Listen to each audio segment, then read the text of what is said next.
যদি কোনো মহিলার রাতের বেলাতে স্বপ্নদোষ হয়ে যায় কিংবা দিনের বেলাতে স্বপ্নদোষ হয়েছে, যদি কোনো মহিলা যদি কোনো নারীর দিনের বেলাতে স্বপ্নদোষ হয়ে যায় কিংবা রাতের বেলাতে ঘুমের হালাতে যদি স্বপ্নদোষ হয়ে যায়, আল্লাহ রসুল বলেছেন যদি তুমি স্বপ্ন থেকে জাগার পর তোমার স্বপ্নটা মনে আছে কি না তুমি বুঝতে পারো না, রাতের বেলাতে আমি কি স্বপ্ন দেখেছি আমার মনে নাই, মনে থাক কিংবা না থাক, এবার যখন তোমার স্বপ্ন ভেঙে গেল, ঘুম ভেঙে গেল, আল্লাহ রসুল বললেন তুমি কাপড়ের দিকে যখন দেখছো তোমার কাপড়টা ভিজে আছে, তোমার কাপড়টা ভিজা আছে, আল্লাহ রসুল বলেছেন বান্দে রে, যদি তুমি স্বপ্ন দেখার পর এবার যখন তোমার স্বপ্ন ভেঙে গেল, ঘুম ভেঙে গেল, এবার ঘুম ভাঙার পর ইদা রাতিল মা যদি তুমি পানি দেখো তোমার কাপড় ভিজা থাকে, তাহলে তোমার পরে গোসল ফরজ আছে, তোমাকে গোসল করতে হবে। রসুল বলে দিলেন গোসল করতে হবে। এমতো পুরুষেরাও যদি স্বপ্ন দেখে আর যদি তার কাপড় ভিজে থাকে তাহলে কিন্তু তার উপরে গোসল ফরজ, গোসল করতে হবে। আর একটা মশলা শুনেলেন, ফতোয়া দিতে আসলে মশলার কথা বলছি। রমজান মাসে মুসলমান আপনি সাহারি খায়া ফজরের নামাজ পড়ে আপনি ঘুমিয়ে গেলেন, সাহারি খেয়ে নিলেন, টাইম শেষ হয়ে গেল, ফজরের নামাজ পড়ে আপনি ঘুমিয়ে গেলেন, যেমন ঘুমিয়ে গেলেন ওরে আল্লাহ, এবার ওই রোজার হালাতে রোজা অবস্থাতে আপনার স্বপ্ন দোষ হয়ে গেল কিংবা দিনের বেলাতে স্বপ্ন দোষ হয়ে গেল, আসরের পর ঘুমালেন স্বপ্ন দোষ হয়ে গেল, ফজরের পর ঘুমালেন স্বপ্ন দোষ হয়ে গেল, 10টা বেলার সময়তে ঘুমালেন স্বপ্ন দোষ হয়ে গেল, যে কোনো টাইমে যে কোনো সময়তে আপনি যখন বিছানায় ঘুমালেন, এবার ঘুমের পর দেখছেন আমার লুঙ্গিটা ভিজে গেছে, আমার স্বপ্ন দোষ হয়ে গেছে, এবারে কি করতে হবে?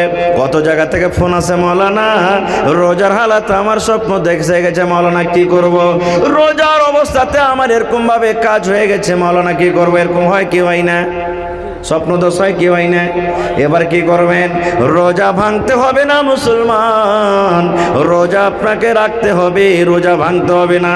স্বপ্ন দোষ হওয়ার কারণে রোজা ভাঙে না, স্বপ্ন দোষ হওয়ার কারণে আপনাকে জরিমানা লাগবে না, স্বপ্ন দোষ হওয়ার কারণে আপনি গুনাহগার হবেন না। এটা হলো স্বপ্ন দোষ। যদি ঘুমার হালাতে আপনার যদি হয়ে যায়, আপনার রোজা হয়ে যাবে, রোজা হয়ে যাবে, রোজাতে আপনার কোনো কমি হবে না। কিন্তু হ্যাঁ, এই জায়গাতে আর একটা মশলা শুনেলেন, যদি কোনো মানুষ রোজার হালাতে রোজা অবস্থাতে যদি বেবির সাথে মিলন করে নেয়, ওটাই কথা, স্বপ্ন তো হয়ে গেল এমনি এমনি, রোজা ভাঙবে না। কিন্তু কোনো আল্লাহর বান্দা রোজার হালাতে যদি বিবির সাথে মিলন করে নেয়, রোজার হালাতে খাওয়া হারাম, রোজার হালাতে পানি পান করা হারাম, রোজার হালাতে চা খাওয়া হারাম, রোজার হালাতে শরীয়ত বিরোধী কথা বলা হারাম, রোজার হালাতে সাহারি খাওয়া থেকে নিয়ে ফজরের আজান থেকে নিয়ে এদিকে ইফতারি করা পর্যন্ত, মাগরিবের আজান দেওয়া পর্যন্ত যেগুলা হারাম জিনিস তো হারাম আছে, এবার যেগুলা হালাল জিনিস আছে, যেগুলা আল্লাহ রাব্বুল আলামিন আমাদের জন্য অন্য দিনে অন্য টাইমে হালাল করেছেন, ওই সমস্ত জিনিস কিন্তু রোজার অবস্থাতে হারাম হয়ে যায়। এখন বলেন তো, চা খাওয়া হালাল আছে না হারাম? একটু কথা বলেন। কিন্তু রোজার হালাতে রোজার অবস্থাতে হারাম। এই মুসলমান বলেন, এখন পানি পান করা হালাল আছে না হারাম? জোরে বলেন। কিন্তু রোজার হালাতে পানি পান করা হারাম। এখন বলেন তো, আমি যদি ভাত খাই, রুটি খাই, এগুলা খাওয়া হালাল আছে না হারাম? রোজার হালাতে কিন্তু হারাম। এখন যদি আপনি যদি বাড়ি চলে যান, আর বাড়ি যাওয়ার পর যদি বিবির সাথে আপনি মিলন করেন, দিনের বেলাতে যদি মিলন করেন, আপনার জন্য হালাল আছে না হারাম? হালাল আছে। কিন্তু এই কাজটা যদি দিনের বেলাতে রোজার হালাতে করেন, আল্লাহ রাব্বুল আলামিন তাকে হারাম করে দিয়েছেন। রোজার হালাতে মানুষ যেতে পাবে না, রোজার হালাতে মানুষ যেতে পাবে না। এবার যদি আপনারা প্রশ্ন করেন মাওলানা, যদি রোজার হালাতে রোজা অবস্থাতে যদি কোনো মানুষ বিবির সাথে মিলন করে নেয় তাহলে তাকে কি জরিমানা লাগবে, তার কত বড় গুনাহ হবে, তার কত বড় পাপ হবে? আর যদি এই ধরনের কোনো গুনাহ হয়ে যায় তাহলে এই গুনাহটা কিভাবে কেমন করে মাফ হবে? এটা শরীয়তের কথা শুনেন মুসলমান ভালো করে। আল্লাহর নবী একদিন বসে আছেন, আপনারা যেমন আজকে বসে বসে জালসা শুনছেন, আল্লাহর নবীর দরবারে সাহাবায়ে কেরাম বসে আছেন, আল্লাহর নবী বসে আছেন, দিনের কথা চলছে, শরীয়তের কথা চলছে। হঠাৎ করে একজন সাহাবী দৌড়াতে দৌড়াতে দৌড়াতে মজলিসে এসে হাজির। এবার রাসূলকে বলছেন, ইয়া রাসূলুল্লাহি জানাইতো, ইয়া রাসূলুল্লাহি ওয়াকাতু আলা ইমরাতি ওয়া আনা সায়েম। আল্লাহ রাসূল গো, আমার দ্বারাতে খুব বড় গুনাহ হয়েছে, পাপ হয়েছে গো নবীজি, আমি খুব একটা বড় গুনাহ করে ফেলেছি, আমার দ্বারাতে খুব একটা বড় ভুল হয়েছে, যে ভুলটা আমাকে করতে হতো না, যে ভুলটা করার জন্য আল্লাহ রাসূল নিষেধ করেছেন, কিন্তু নবী গো আমি নিজকে থামতে না পেরে আমি একটা খুব বড় ভুল করে দিয়েছি। কি ভুল গো নবীজি? ওয়াকাতু আলা ইমরাতি, আমি নিজের বেবের ওপরে সওয়ার হয়ে গেছি, মানে বেবের ওপরে আমি বসে গেছি। ওয়ানা সাইমুন, আর আমি রোজার হালাতে নবী গো আমার দ্বারাতে এটা ভুল হয়েছে, নিজের বিবির সাথে আমি মিলন করে নিয়েছি, নিজের বিবির সাথে আমি হামমিস্তারি করেছি, আমি নিজের বিবির সাথে সহবাস করেছি, এটা আমার দ্বারাতে ভুল হয়েছে নবী গো, ভুল হয়ে গেছে। রাসূল বলেন, ও রোজার হালাতে তোমার স্ত্রীর সাথে তুমি মিলন করেছো না? তো জি। এবারে যখন কথাটা শুনলেন আল্লাহর নবী তিনখানা তাকে অপশন দিয়ে দিলেন। ও আমার সাহাবী শুনে নাও, এই হাদিসটা শুধু ওই সাহাবীর জন্য নয়, কিয়ামত পর্যন্ত যত আল্লাহর বান্দা বান্দে জমিন আসবে সকলের জন্য এটা মাসলা ফতোয়া। এই মুসলমান, যদি আপনাদের দ্বারা তো এরকম জীবনে কোনো ভুল হয়ে থাকে আপনাকে এভাবে জরিমানা আদায় করতে হবে। যদি এই মতো জরিমানা আপনি আদায় না করেন তাহলে হতে পারে কিয়ামতের দিন আল্লাহর দরবারে আপনাকে ধরা পড়ে যাবেন। কিয়ামতের দিন আল্লাহর দরবারে হিসাবের কাঠ ঘরাতে দাঁড় করে আল্লাহ হিসাব নেবেন। কি জরিমানা? আল্লাহ রাসূল তাকে বললেন, সাহাবী রে, তুমি যে ভুল করেছো রে বাবা, তোমার দ্বারাতে যে গুনাহটা হয়েছে এই গুনাহটা অতক্ষণ পর্যন্ত আল্লাহ রাব্বুল আমিন ক্ষমা করবেন না, তোমার এই গুনাহটা অতক্ষণ মাফ হবে না যতক্ষণ পর্যন্ত তুমি জরিমানা আদায় না করবে, যতক্ষণ পর্যন্ত তুমি কাফারা না দিবে, যতক্ষণ পর্যন্ত তুমি জরিমানা না দিবে, যতক্ষণ পর্যন্ত তুমি কাফারা না দিবে অতক্ষণ পর্যন্ত তোমার এই গুনাহটাকে আল্লাহ রাব্বুল আমিন মাফ করবেন না। সে সাহাবী বলছেন, ইয়া রাসূলুল্লাহ, আল্লাহ রাসূল গো, কাফারা কি আমাকে লাগবে, জরিমানা কি লাগবে, একটু দয়া করে বলেন। আল্লাহ রাসূল বললেন, সাহাবী রে, যাও তুমি বাড়িতে চলে যাও, এই রোজার হালাতে তুমি যে তোমার বিবির সাথে তুমি মিলন করেছো, রোজার হালাতে তুমি তোমার স্ত্রীর সাথে যে মিলন করেছো, এই গুনাহটা মাফ করতে গেলে তোমাকে এক টানাতে 2 মাস রোজা রাখতে হবে। কতদিন রোজা রাখতে হবে? জোরে বলেন। সেই সাহাবী যখন শুনলেন, আল্লাহ রাসূল বললেন, সাহাবী রে, তুমি রোজার হালাতে ভুল করেছো, রোজা হালাতে তোমার বেবের সাথে তুমি মিলন করেছো, এই ভুলটা যদি মাফ করতে চাও তুমি বাড়িতে চলে যাও, এক টানাতে এক লাগাতারে তোমাকে 60টা রোজা রাখতে হবে, তোমাকে 2 মাসের রোজা রাখতে হবে। যদি তুমি 2 মাসের রোজা না রাখো তাহলে আল্লাহ রাব্বুল আমিন তোমার এই গুনাহটাকে মাফ করবেন না। যখন কথাটা বলা, সেই সাহাবী তখন বলছেন, হুজুর, 1 মাস রোজা করতে যায় ব্যাপারটা এরকম ভুল করে বসে আছি, আর 2 মাসের রোজা কেমন করে করব, এটা সম্ভব নয়, না পারবো না। এটা 1 মাস রোজা করতে গিয়ে মনটাকে থামতে পারলাম না, এরকম ভুল কাজ করে বসে আছি, আর 2 মাস রোজা কেমন করে করব, না, এটা আমার দ্বারাতে সম্ভব নয়, এটা পারবো না। খুব আল্লাহ রাসূল বলছেন, পারবে না, না তো না। এবার নবী বললেন, ওরে আমার সাহাবী শুনে নাও, 2 মাস তুমি যদি রোজা করতে না পারো, তুমি বাড়িতে চলে যাও, একটা গোলাম তুমি আজাদ করে দাও, একটা চাকরকে আজাদ করে দাও, একটা গোলাম কিনে তুমি আজাদ করে দাও। যত টাকা লাগবে, লাখ টাকা লাগুক, 50,000 লাগুক, 10,000 লাগুক, 5,000 লাগুক, 40,000 লাগুক, যত টাকা লাগবে একটা চাকর একটা গোলাম কিনে তুমি আজাদ করে দাও। এই যে কাজটা যদি করতে পারো রে বাবা, আল্লাহ রাব্বুল আলামিন তোমার গুনাহকে মাফ করে দিবেন। এবার সেই সাহাবী বলছেন, ইয়া রাসূলুল্লাহ, আমি গরিব মানুষ, এত টাকা জীবনে কোনোদিন চোখে দেখিনি, আমার কাছে টাকা নাই, গোলাম কিনতে পারবো না, গরিব মানুষ আমি, গোলাম কেনার আমার ক্ষমতা নাই, কেমন করে গোলাম কিনবো, আমি গোলাম কিনতে পারবো না গো নবীজি, আমার গোলাম কেনার ক্ষমতা নাই। তাইলে গোলামও কিনতে পারলেন না, আর 2 মাস রোজাও রাখতে পারলেন না, দুটা শেষ। 3 নম্বরে নবী বললেন, বাবারে, যদি তুমি 1 নম্বরে গোলাম আজাদ করতে না পারো, 2 নম্বরে যদি এক টানাতে 2 মাসের রোজা না রাখতে পারো, 3 নম্বর তোমাকে অপশন দিলাম, 3 নম্বর তোমাকে কাফারা আদায় করতে হবে। 3 নম্বরে তোমাকে শরীয়তের জরিমানা হলো, বাড়িতে চলে যাও আর 60টা ফকিরকে মিসকিনকে খুঁজে খুঁজে খানা খাইয়ে দাও। মালদারকে খেতে হবে না, ধনী লোকের দাওয়াত দিতে হবে না, মালদার টাকাওয়ালাকে তোমাকে ডাকতে হবে না। যারা সমাজের মধ্যে যারা মিসকিন, সমাজের মধ্যে যারা মিসকিন, সমাজের মধ্যে যারা ফকির, ওই সমস্ত মিসকিনকে ডেকে ডেকে ডেকে 60টা মিসকিনকে তুমি খানা খাইয়ে দাও।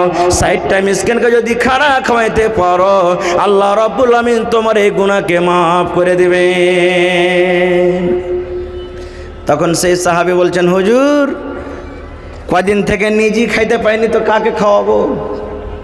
কি বলছেন? হাদিসের কথা, গল্প নয়। কি বলছেন? নিজেরই পেটে দানা নাই নবী সাহেব, কাকে খাওয়াবো? এটাও আমার সম্ভব নেই, পারবো না। তাহলে গোলামও আজাদ করা হলো না, 2 নম্বরে রোজাও করা হলো না, 3 নম্বরকে মিসকিনকে খাওয়ার দেওয়া হলো না। এবার কি হবে? বসে আছেন, বাবা চিন্তা করছেন আল্লাহ কি হবে। ইতিমধ্যে হঠাৎ করে একজন সাহাবী 1 বস্তা খাজুর, 1 বোঝা খাজুর, 1 বোরা খাজুর আল্লাহ নবীর দরবারে হাজির করে দিয়েছেন। ইয়া রাসূলুল্লাহ, এই খাজুর আমি নিয়ে আসলাম বাড়ি থেকে, আপনাকে দিয়ে দিলাম, আপনার যা ইচ্ছা খাজুর আপনি তাই করেন। এবার খাজুরের যখন বোরা নবীর পাঞ্জরে হাজির হয়ে গেছে, একটা লোক যখন অন্য সাহাবে জমা করে দিলেন, এবার রাসূল বলছেন, আইনা সাইল, সাইল করে, এই সাইল কই? ওই সাইলটা আমাকে প্রশ্ন করেছে, ওই সাইলটা কই? এবার সাইল দাঁড়িয়ে গেলেন, ইয়া রাসূলুল্লাহ, আমি এখানে আছি। আল্লাহ রাসূল বললেন, ও আল্লাহর বান্দা, তুমি একটা গোলাম আজাদ করতে পারবে না, গোলাম আজাদ করার তোমার ক্ষমতা নাই। 2 নম্বরে তুমি রোজাও রাখতে পারবে না, 3 নম্বরে তুমি ফকির মিসকিনকে খানা দিতে পারবে না।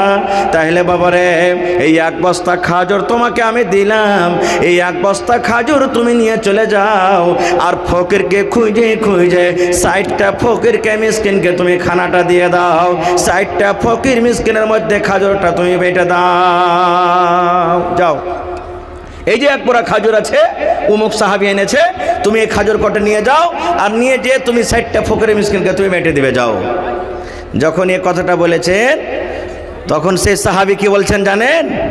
আল্লাহর নবী গো, আপনি ফকিরকে বাঁটতে বললেন, আপনি মিসকিনকে বাঁটতে বললেন, মিসকিনকে বাঁটতে হবে, মিসকিনকে আপনি বাঁটতে বললেন।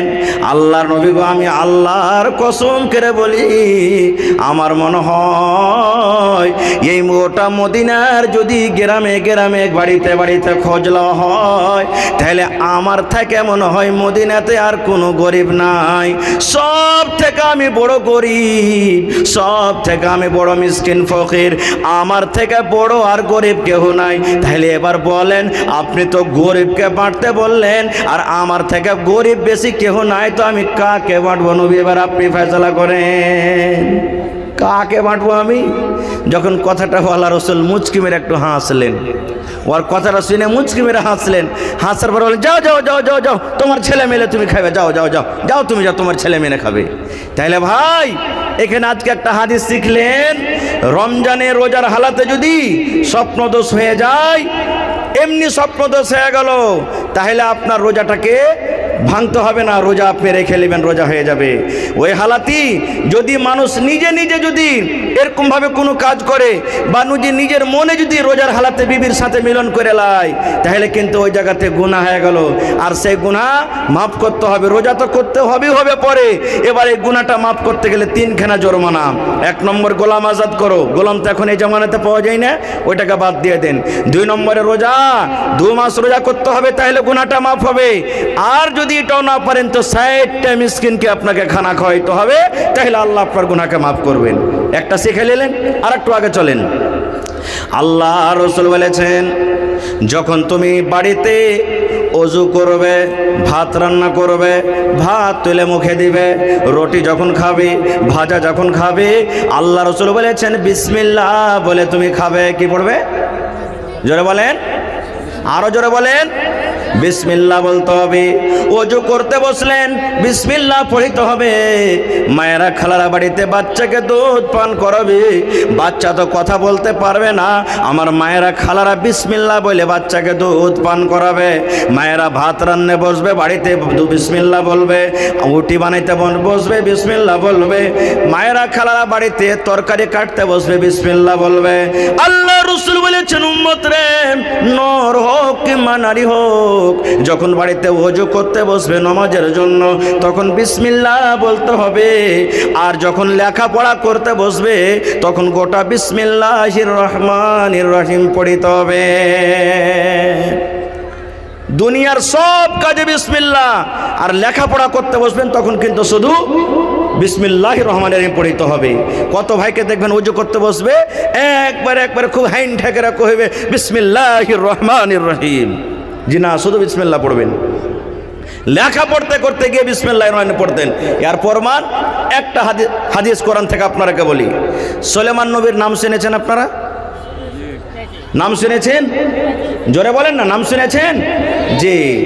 সুলাইমান নবীকে আল্লাহ তাবারক ওয়া তাআলা এত পাওয়ার দিয়েছিলেন, পাখি, এই যে পাখি, ছাগল, বকরি, বিচ্ছু, পোকা, পাখি, দুনিয়াতে যত কিছু জীবজন্তু সবারই ভাষা বুঝতে পারেন। আজকে ছাগল ম্যাঁ করে ভেঁবাই নাকি? আমরা মনে করি ভ্যাঁ করে ভেঁবাইলে। মুরগা থেকে কুকুরু কুক করে বাঁক দেয় নাকি? হ্যাঁ, তো ওই ভাষাতে কি বলছে?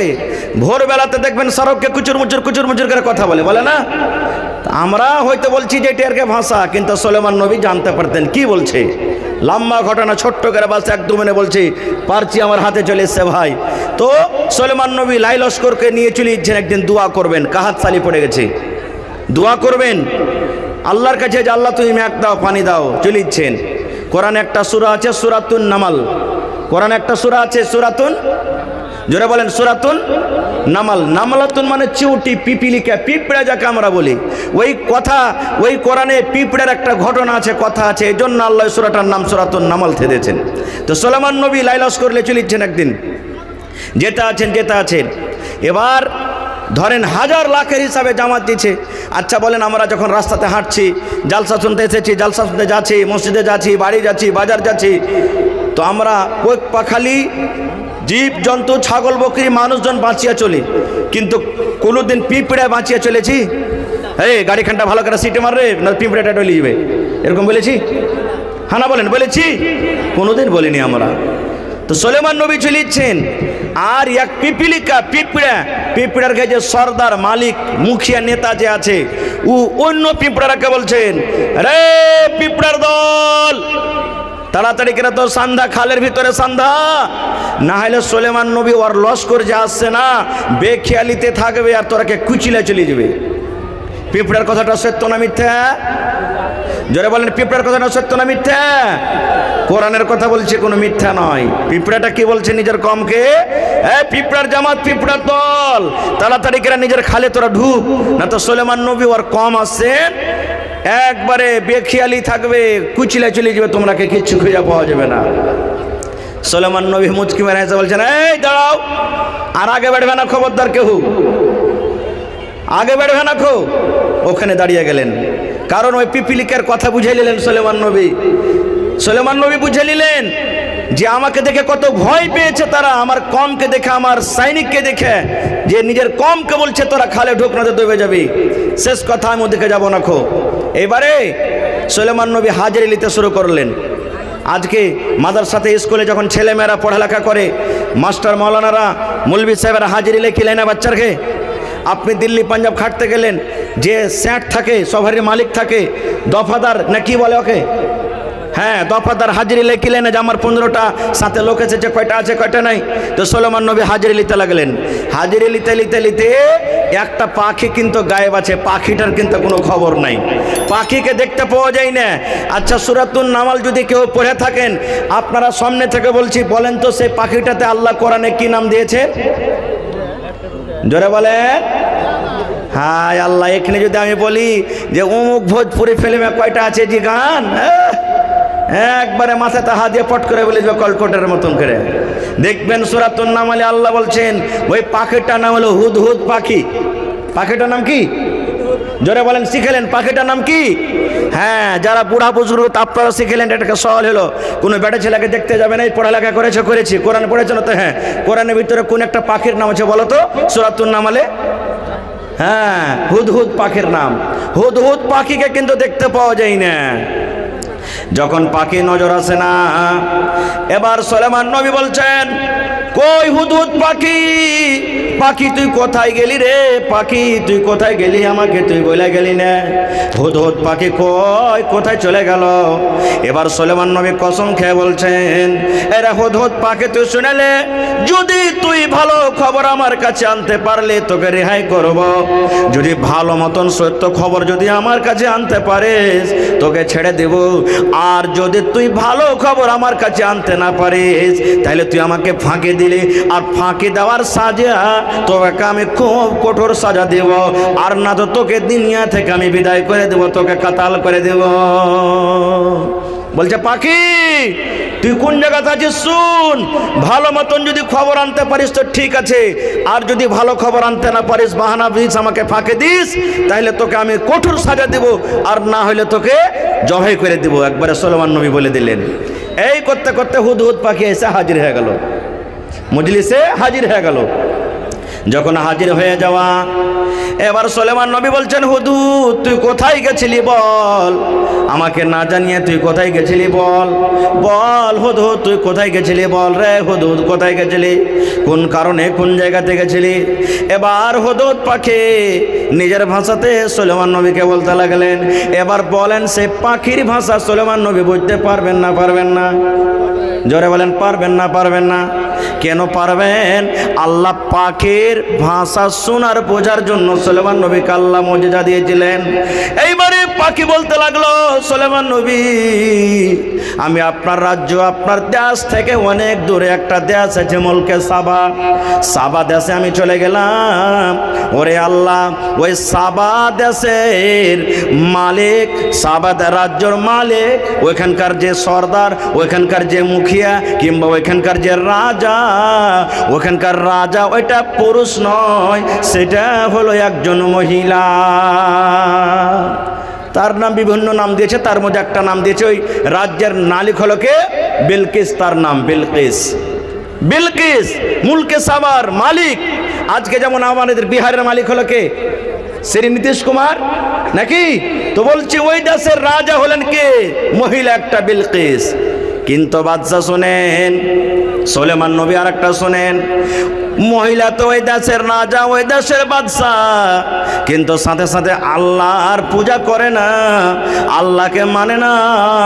সেই চাঁদকে আল্লাহ মানে, সূর্যকে আল্লাহ মানে, আসমানকে আল্লাহ মানে, পাথরের পূজা করে, আল্লাহর পূজা করে না, গায়রুল্লাহর পূজা করে। আমি নিজের চোখে দেখে বুঝে এলাম। এবার যখন কথাটা বলে দেওয়া, ওরে আল্লাহ, সুলেমান নবী তখন বলছেন, পাখি রে কি বলছিস রে পাখি, হুদহুদ তুই ভালো করে বল। বলছে হ্যাঁ জাহাপানা, আমি এটা চোখে দেখে এলাম। সুলেমান নবী আমি নিজের চোখে দেখে এলাম যে ওই মুলকে সাবার মালিক, মুলকে সাবার বাদশাহ হলো বিবি বিলকিস, ওখানকার মহিলা। আর ওই মহিলা আল্লাহকে মানে না, ওই মহিলা আল্লাহর পূজা করে না, গায়রুল্লাহর পূজা করে। যখন বলছেন যে তুই ঠিক বলছিস না, তো হ্যাঁ। বলছে আর প্রমাণ তোকে দিতে হবে। বলছে হ্যাঁ দিয়ে দিব। বলছে কি টাকা, একটা চিঠি নিয়ে যা। ইসলামের কতখানি কাজ করছে ভাই মুসলমান। দেখেন সুলেমান নবী বলছেন তোকে চিঠি লিখে দিব, তুই নিয়ে যেতে পারবি? বলছে হ্যাঁ চলে যাব। বলে ঠিক আছে যা। এবার সুলেমান নবী চিঠি লিখতে লাগলেন। চিঠি লেখো, ইন্নাহু মিন সুলাইমানা ওয়া ইন্নাহু বিসমিল্লাহির রহমানির রহিম। গোটা কোরআন মাজিদ খুলে দেখবেন, গোটা কোরআনের শুরুতে প্রথমে বিসমিল্লাহ বিসমিল্লাহির রহমানির রহিম লেখা আছে, বিসমিল্লাহির রহমানির রহিম লেখা আছে, বিসমিল্লাহির রহমানির রহিম লেখা আছে। কিন্তু সূরাতুন নামলে দেখবেন ওই সূরার ভিতরে দুটা বিসমিল্লাহির রহমানির রহিম আছে। একটা কোরআনের শুরুতে বিসমিল্লাহির রহমানির রহিম আছে, আর একটা ওই যে সুলেমান নবী বেলকেসকে চিঠি লিখেছিলেন, ওই বেলকেসকে চিঠি লেখার শুরুতে বিসমিল্লাহির রহমানির রহিম লেখা আছে। এই জন্য কোরআনে ওই সূরাতুন নামালের ভিতরে একটা বিসমিল্লাহ আপনি পাবেন, মানে সূরাতুন নামালে দুটা বিসমিল্লাহ লেখা আছে। ওদিকে আমি আর যাব না, মেলায় ঘটনাটা লম্বা আছে, আল্লাহ বাচ্চা রাখি ইনশাল্লাহ কোনোদিন বলবো। বলার উদ্দেশ্য হলো এই যে আপনি যখন লিখতে পড়তে বসবেন তো বিসমিল্লাহির রহমানির রহিম বলে শুরু করবেন। ওর দলিল একটা হয়ে গেল যে সুলেমান নবী বেলকেসকে যখন চিঠি লেখে তখন বিসমিল্লাহির রহমানির রহিম লিখেছিলেন। আরো অন্য আরো হাদিসে অনেক দলিল আছে, আমি ওদিকে যাবো না খো। তাহলে পড়ালেখা বাদ দিয়ে দুনিয়ার সব কামে বিসমিল্লাহ। এবার বলবেন হাজি মৌলানা চা খেতে বসেছি, এই একটা চা দে রে ঝড়ু, একটা চা দে, লালটুর একটা চা দে।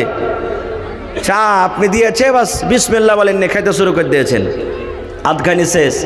আরে পানি দিত হালেমার মা, পানি দিত রে, পানি পান করতে করতে আধ গিলাস শেষ, বিসমিল্লাহ বলতে ভুলে গেছেন। ভাত খেতে বসেছেন, ভাত খেতে আপনি বিসমিল্লাহ ভুলে গেছেন। এবার কি করবেন? এবার যদি বিসমিল্লাহ না বলে শুরু করে থাকেন তাহলে আপনার হালাত অবস্থা কি জানেন? আল্লাহর নবী বলেছেন, আমার উম্মতের দল তোমরা শুনে নাও, যখন তুমি খেতে বসলে বিসমিল্লাহ বলে তুমি শুরু করবে। ভাত খাবে, রুটি খাবে, ছাতু খাবে, দুধ খাবে, বিসমিল্লাহ বলে শুরু করো। এবার যদি তুমি বিসমিল্লাহ বলে না খাও, বিসমিল্লাহ বলে যদি তুমি না পান করো, যদি তুমি খানাতে বিসমিল্লাহ না বলো, তাহলে তোমার সাথে সাথে শয়তান খানা খাবে। আপনারা জানেন আমার সাথে একটা বাচ্চা খেতে বসেছে। এবার বলেন দুই বন্ধু একসাথে খেতে বসেছেন।